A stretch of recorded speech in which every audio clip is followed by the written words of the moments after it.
আসসালামু আলাইকুম সম্মানিত প্রবাসী ভাইরা এবং দেশে থেকে যারা নতুন প্রবাসে আসতে চাচ্ছেন উভয়ের উদ্দেশ্যে ভিডিওটি তৈরি করতেছি। খুবই গুরুত্বপূর্ণ একটি ভিডিও নিয়ে আপনাদের মাঝে হাজির হয়েছি। বর্তমান কুয়েতের পরিস্থিতি অনুযায়ী যে ভিডিওটি অত্যন্ত দরকার এবং আপনাদের যে বিষয়ে সাবধান হওয়া অত্যন্ত দরকার। আপনারা যেন বিপদে না পড়েন এইজন্যই আপনাদেরকে একটি বিপদ থেকে সাবধান করার জন্য ভিডিওটি নিয়ে হাজির হলাম। খুবই সংক্ষিপ্ত ভিডিও, আশা করি পুরোটা দেখবেন এবং এই বিষয়টি কুয়েত প্রবাসী সকল ভাই ও বোনের জানা অত্যন্ত দরকার। কারণ বর্তমান পরিস্থিতিতে এরকম প্রতারণার শিকার অনেকেই হচ্ছেন, প্রতিনিয়ত হচ্ছেন। বর্তমানে এত বেশি পরিমাণ এরকম প্রতারণা কুয়েতে বেড়ে গেছেন যা প্রায় লোকেই এরকম ফোন পেয়ে থাকেন, এরকম সমস্যায় পড়ে থাকেন। তো সেটা আসলে কি এই বিষয় নিয়ে প্রথমে বলি।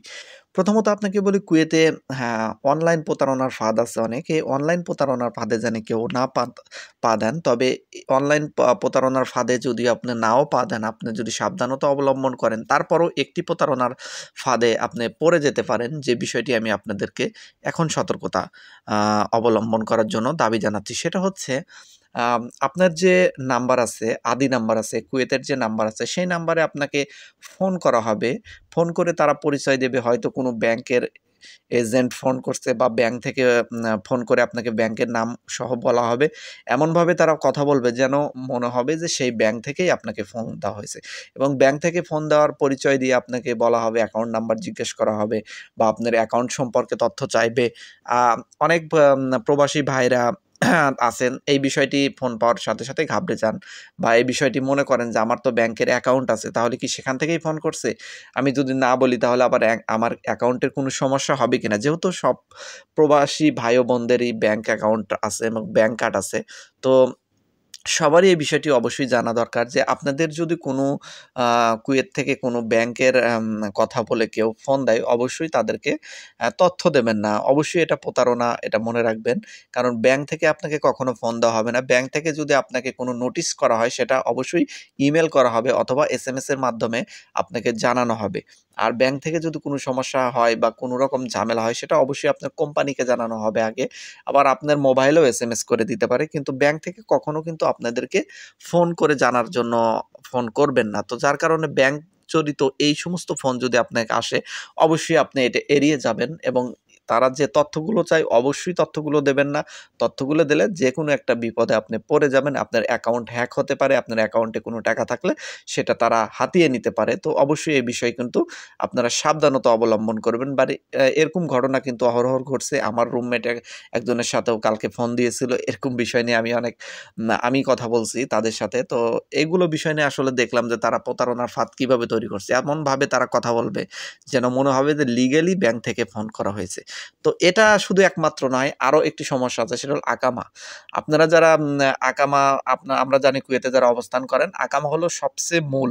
আকামা ছাড়া কিন্তু কোথাও কোনো জায়গায় আমাদের কোনো ভ্যালু নাই। আকামা না থাকলে কিন্তু আমরা পুরাই অবৈধ হয়ে যাব।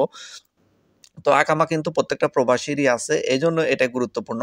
তো অনেকেই ফোন করে, অনেক জায়গা থেকে ফোন করে আপনাকে আকামার নাম্বার চাইতে পারে। এই বিষয় নিয়ে প্রতারণা করতে পারে। এমনকি বলতে পারে আপনার অফিসে যে আছে, অফিসের হেড অফিস থেকে ফোন দেওয়া হয়েছে। এরকম তথ্য অনেক জায়গায় দিয়ে থাকে। অনেকের থেকে আমি শুনেছি।